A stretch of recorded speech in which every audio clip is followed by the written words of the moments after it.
여러분 안녕하십니까? 저는 오늘부터 마태복음 24장의 말씀을 강해하려고 합니다. 오늘은 그 첫 번째 시간으로 하나님은 왜 성전을 무너뜨리셨을까라는 제목으로 말씀을 드리려고 합니다. 오늘의 본문은 마태복음 24장 1절에서 2절까지입니다. 예수께서 성전에서 나와서 가실 때에 제자들이 성전 건물들을 가리켜 보이려고 나아오니 대답하여 가라사대 너희가 이 모든 것을 보지 못하느냐? 내가 진실로 너희에게 이르노니 돌 하나도 돌 위에 남지 않고 다 무너뜨리우리라. 아멘. 예루살렘 성전은 솔로몬에 의하여 약 46년 만에 완성된 건물이었습니다. 그리고 하나님께서 건물을 짓게 하신 이유는 하나님의 법궤를 보관하기 위함이었습니다. 여러분, 건물이 성전이 되기 위해서는 반드시 하나님의 법궤가 있어야 성전이 될 수 있는 것입니다. 따라서 하나님의 법궤가 없는 건물을 성전으로 부르는 것은 대단히 잘못된 것입니다. 어찌되었던 예수 그리스도께서는 오늘 46년 동안 지어졌던 건물 성전이 무너질 것을 예언하고 계십니다. 여러분, 약속의 땅에 지어진 성전을 하나님은 왜 돌 하나도 돌 위에 남지 않게 다 무너뜨리셨을까요? 여러분, 그 이유는 성전에 하나님의 법궤가 없었기 때문입니다. 우리는 흔히 예수 그리스도를 말씀이 육신을 이루셨다고 말합니다. 그리고 성경은 이에 대하여 말씀이 육신이 되어 우리 가운데 거하심에 우리가 그 영광을 보니 아버지의 독생자의 영광이요 은혜와 진리가 충만하더라 기록하고 있습니다. 여러분, 그렇다면 예수 그리스도의 육신이 되신 말씀은 무엇이었습니까? 그것은 두말할 필요도 없이 하나님의 법궤 안에 들어가 지성소에 보관되어 있던 율법의 말씀이었습니다.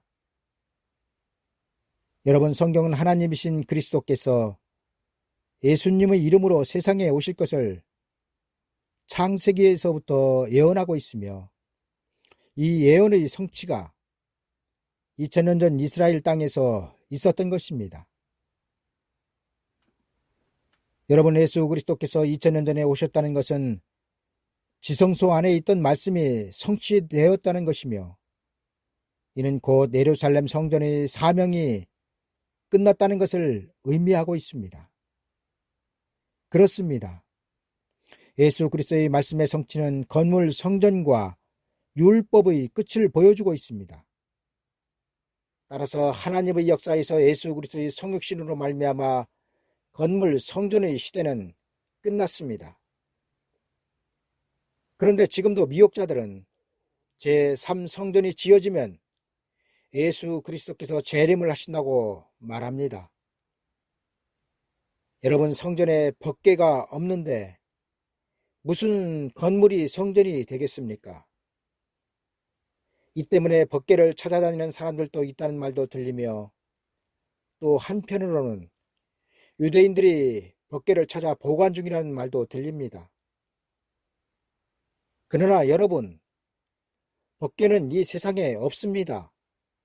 비록 저들이 제3성전을 짓고 그 지성소 안에 찾았다는 법궤를 갖다 놓는다 하여도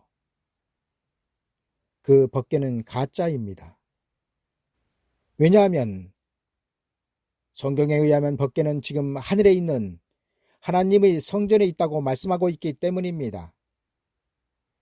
하늘에 있는 하나님의 성전이 열리니 성전 안에 하나님의 언약궤가 보이며 또 번개와 음성들과 내성과 지진과 큰 우박이 있더라.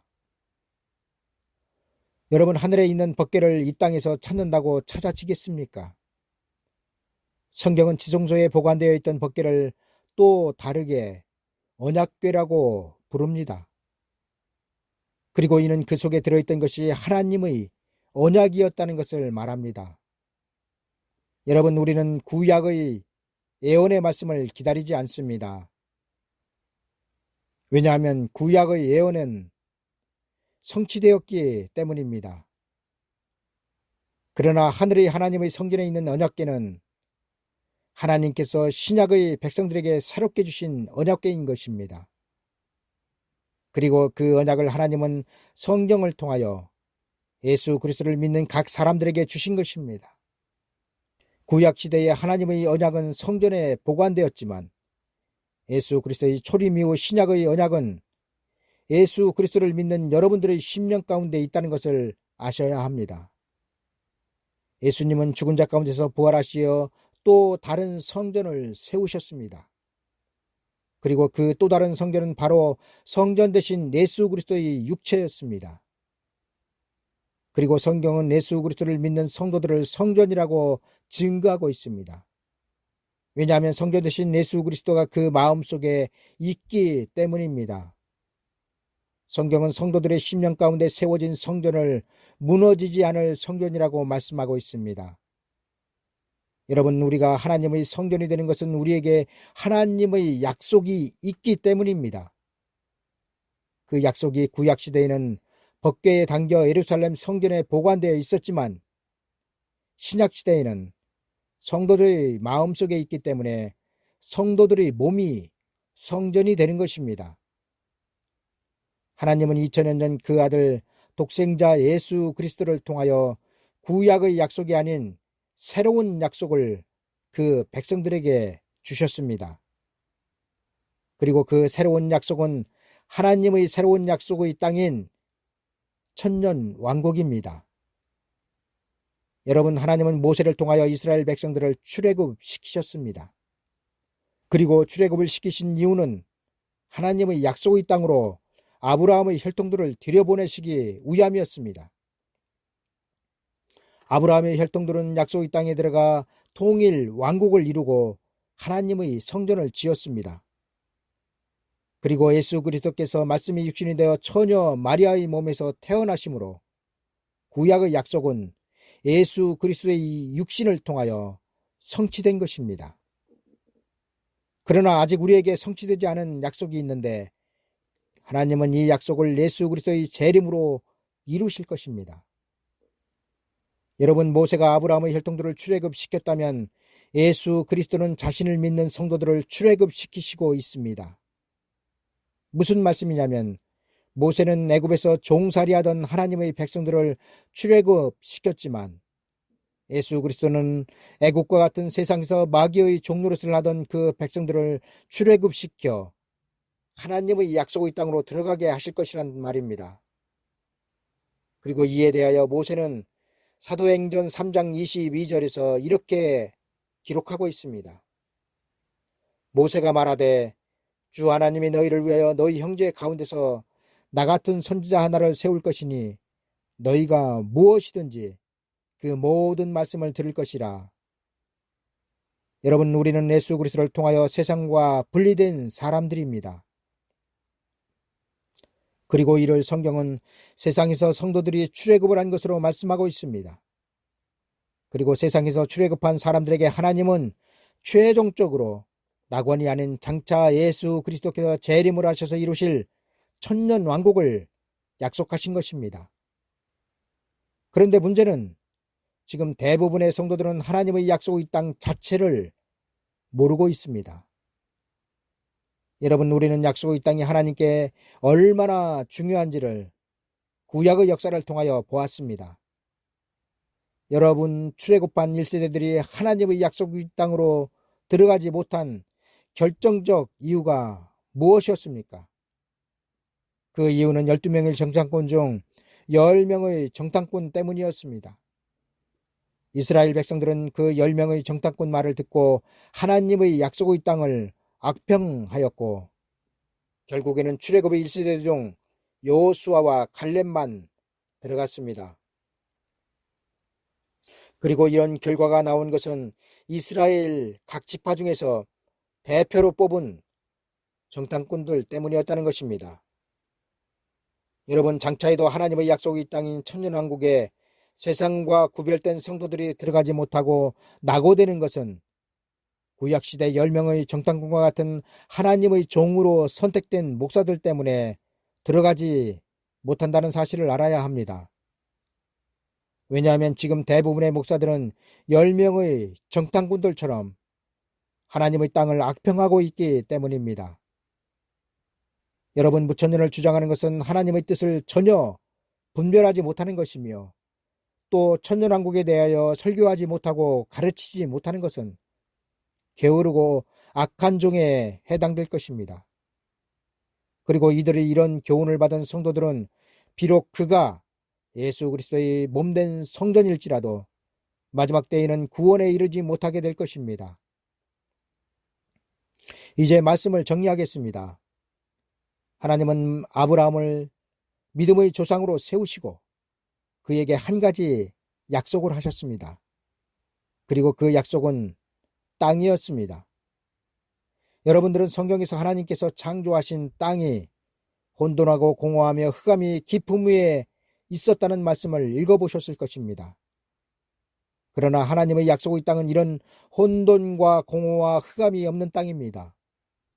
이 땅을 하나님은 먼저 아브라함의 혈통들에게 허락을 하셨습니다.